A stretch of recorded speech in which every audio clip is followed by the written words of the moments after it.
बिस्मिल्लाहिर्रहमानिर्रहीम। अस्सलाम वालेकुम नाज़रीन, मैं हूँ आम शहरी आरिफ हमीद भट्टी। आज 5 मई लाहौर से अहम तरीन खबरें।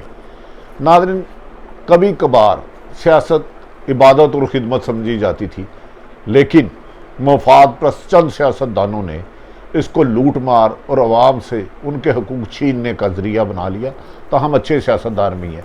अहम तरीन खबर नाज़रीन, जो मुझे भी यकीन नहीं आया, नवाज शरीफ साहब को एक पैगाम जाता है। साबिक वजीर आज़म जो लंदन में मुकीम हैं, अदालतों से नाहल हैं कि आप इस हुकूमत को गिराने की कोशिश ना करें। अक्टूबर 2023 तक आप कहेंगे ये ऐसी कैसी बात है, ये किसने पैगाम दिया? जबकि मौजूदा वजीर आज़म इमरान खान साहब के लिए रोज़ बरोज़ दबाव और मुश्किलात बढ़ती जा रही हैं। इत्तेहादी जमातें ने वो मुतालबात कर दिए हैं जो वजीर आज़म के लिए कबूल करना मुश्किल नहीं, नामुमकिन भी है। इनकी कड़ियां बड़े खौफनाक रूट्स में जा ले गई हैं, जिसके लिए ये बातें जानकर आपको भी हैरत होगी कि पाकिस्तान किस डायरेक्शन पे जा रहा है और दुनिया का दबाव किस तरह पाकिस्तान पर आ रहा है। यूरोपीय यूनियन ने जो एक करारदाद मंजूर की, उसके पसे पर्दा कौन सी ताकतें थी? नाज़रीन, आज ये कुछ हक़ाइक़ आपके सामने एक लिमिट लाने की कोशिश करूँगा।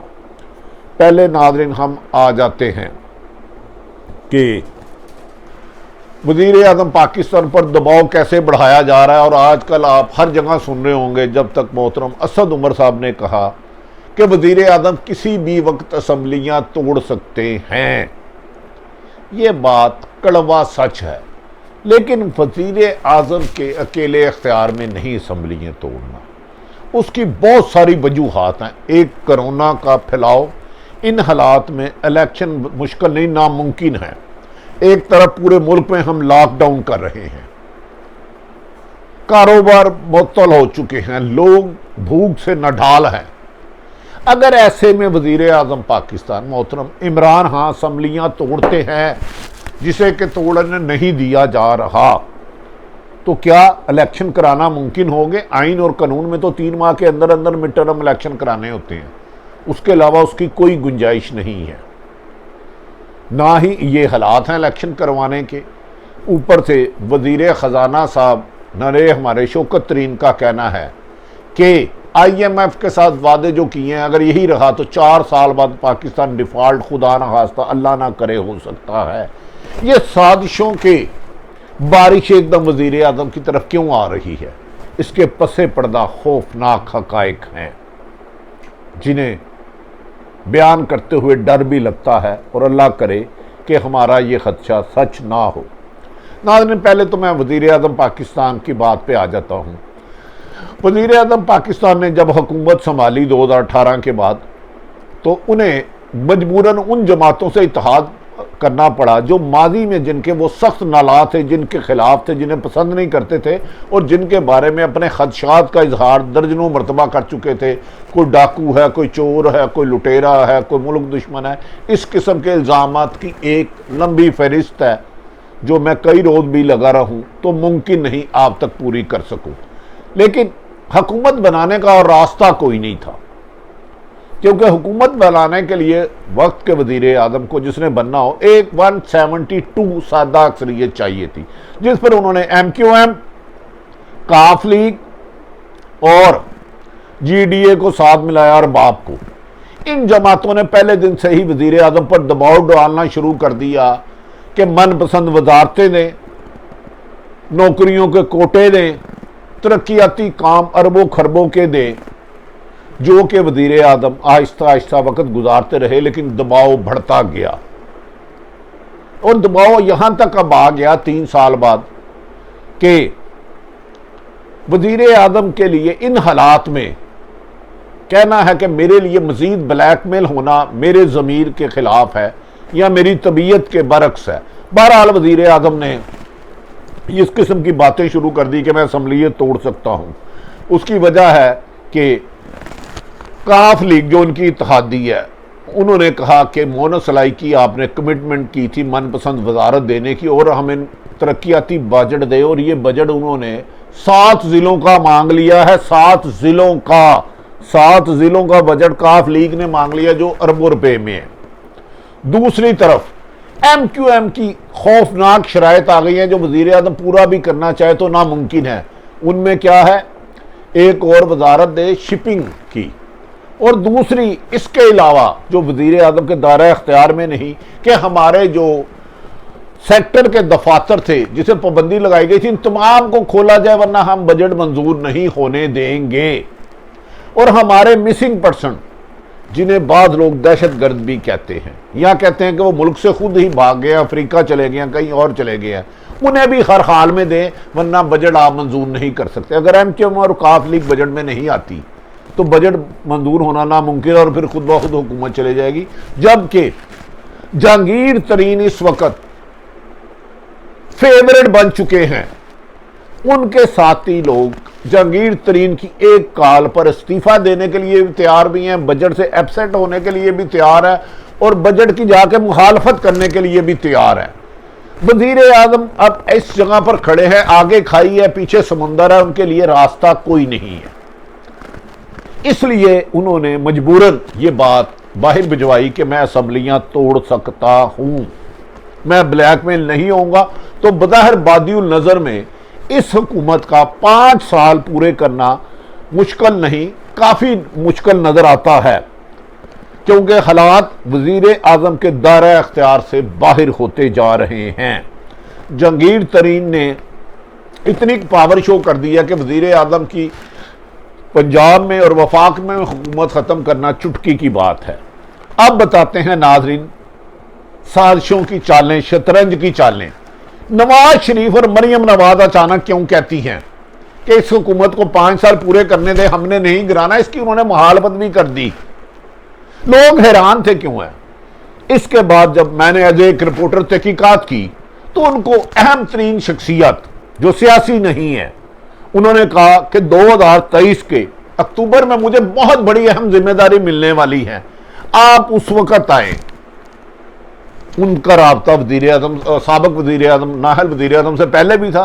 तो उसमें नवाज शरीफ के मिडल मैन ने कहा, जब मैसेज पहुंचाया तो उन्होंने कहा 2023 अक्टूबर या नवंबर में क्या ऐसा हो जाएगा, मैं क्यों इस हुकूमत को सितंबर तक 5 साल पूरे करने दूं।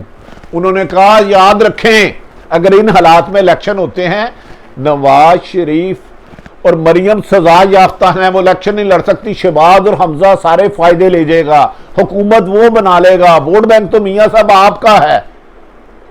जब उन्हें उस शख्सियत का नाम बताया गया जिसने पैगाम भेजा था, उसने कहा हाँ ये तो मैं जब मुशर्रफ के साथ डील करके गया था तो मेरा टाइम बार्ड केस भी लग गया था, मुझे रिलीफ मिल गया था।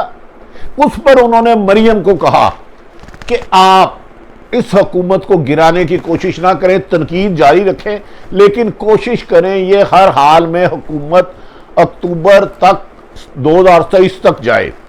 हो सकता है नाज़रीन कि इनका ख्याल है, उनको यकीन दहानी कराई गई है कि 2000 अक्टूबर या सितंबर के बाद उनकी नवाज शरीफ और मरियम के अचानक केस लगेंगे और वो रिलीफ मिल जाएगा उनको। हो सकता है उनसे पाबंदियां उठ जाए और फिर वज़ीर चौथी दफा नवाज शरीफ ने ख्वाहिश का इजहार कर दिया कि मैंने चौथी दफा भी वज़ीर आज़म बनना है। इसी दफा पिछले 3-4 दफा मरियम कह चुकी हैं कि वज़ीर नवाज शरीफ जो बज़ाहिर नाअहल है, इलेक्शन लड़ ही नहीं सकते, चौथी दफा बनेंगे। अहम तरीन शख्सियत ने उनको यकीन दहानी कराई है कि अक्टूबर सितंबर तक 23 तक आप इंतजार करें, बाकी मसाइल हल मैं आपके करवा दूंगा।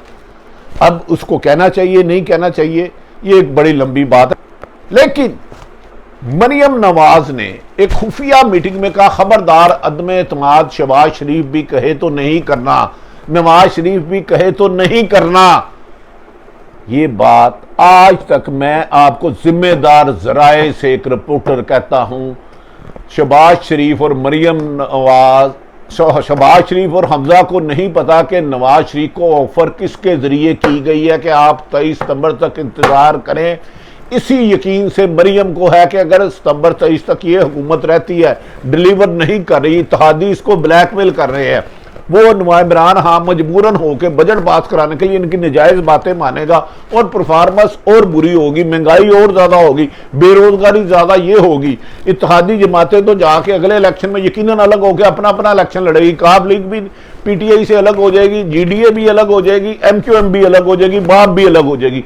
तो नुकसान सारा इमरान खान को होगा, क्योंकि वोट बैंक इमरान खान का है। अगर इमरान खान लूज करते हैं तो इसके बाद नवाज शरीफ को फायदा होगा। अगर वो जो चाहते हैं कि उनको वो ख्वाब है जो उनका कि वो पूरा हो जाए सितंबर 23 तक, उसका इंतजार करना जरूरी है। इस पर नादरीन मरियम नवाज शरीफ ने अपने करीबी हलकों को कहा है कि ना अदम एतमाद का हिस्सा बनना है, ना उसके लिए कोशिशें करनी है, ना इस हुकूमत को गिराने की कोशिश करनी है। ताहम मीडिया पर इन पर वार, खूनी वार जारी रखने हैं। मीडिया पर जंग कम ना हो, सोशल मीडिया की भी इंतहा कर दी जाए। नादरीन आप सोचते होंगे वो कौन सी शख्सियत है जिसके बाद नवाज शरीफ मजीद 2 साल इंतजार करें कि वो लंदन भी रहे, मरियम नवाज भी इन रहे। शहबाज और हमजा कोशिशों के बावजूद पोजीशन अदम एतमाद लाने की पोजीशन के बावजूद पंजाब में अदम एतमाद नहीं ला रहे। उन्हें रोका गया है नवाज शरीफ साहब ने। उन्हें इसलिए नहीं रोका कि वो इमरान खान के हमदर्द हैं। वो कहते हैं अगर शहबाज और हमजा आ जाते हैं तो इनकी गिरफ्त मुस्लिम लीग नून पर मजबूत हो जाएगी और नवाज शरीफ और मरियम की स्पेस नहीं रहेगी, आइंदा फ्यूचर इनका हो जाएगा। तो नादरीन देखें बदकिस्मती ये है। और यूरोपीय यूनियन का अचानक चंद दिन पहले बयान दिया कि पाकिस्तान के लिए फलां फलां चीज़ें बंद कर दूंगा। उसके पीछे भी एक एजेंडे के तहत वज़ीर आज़म को रिपोर्टें मिल चुकी हैं कौन कौन सी ताकतें हैं जो पाकिस्तान का नुकसान करती हैं। नाज़रीन पाकिस्तान की कहते थे सियासत के सीने में दिल नहीं होता, नहीं जिसके सीने में दिल होता शायद वो सियासत नहीं करता। यहाँ करीबी अजीज कौन किसके खिलाफ हो जाए आज तक समझ ही नहीं आई। कल के दुश्मन आज के दोस्त, आज के दोस्त कल के दुश्मन, दुश्मन का दुश्मन दोस्त, दुश्मन का दोस्त, दोस्त का दोस्त दुश्मन। ऐसी पलट कलाबाजियाँ होती हैं, बंदर कलाबाजियाँ कि हम सोच नहीं सकते। पाकिस्तान की सियासत में नामुमकिन को मुमकिन कर दे और मुमकिन को नामुमकिन करना ही शायद इसी को सियासत कहते हैं। चंद मफाद परस्त सियासतदानों ने अपने ज़ाती मफाद, अपने ख़ानदान को नवाजने के लिए सियासत जो अवामी खिदमत था, जिसका मकसद था अवाम को उनके हकूक देना, इबादत को कमाओ का जरिया बना लिया। मैंने ये वो खबरें आपको नाज़रीन दे दी जिसे मैंने बड़ी सोचे समझे अल्फाज में इजहार किया है। सोचिएगा कि पाकिस्तान के सियासतदान आपके और मेरे पाकिस्तान को कितने ख़तरे में डाल रहे हैं। हमारी रमज़ानुल मुबारक में दुआ कि अल्लाह पाकिस्तान के लिए जो करे बेहतर करे, और मफाद परस्त कोई भी है वो उसे शिकस्त फाश हो और अल्लाह ताला पाकिस्तान को हर वबा और साजिश और नाकामियों से बचाए और हिम्मत दे। रमज़ानुल मुबारक के मुक़द्दस महीने अगर आरिफ हमीद भट्टी का यूट्यूब चैनल पसंद आए तो इसे सब्सक्राइब कीजिएगा। अपने इर्द गिर्द रहने वाले की खुशियों का ख्याल रखें। पाकिस्तान जिंदाबाद।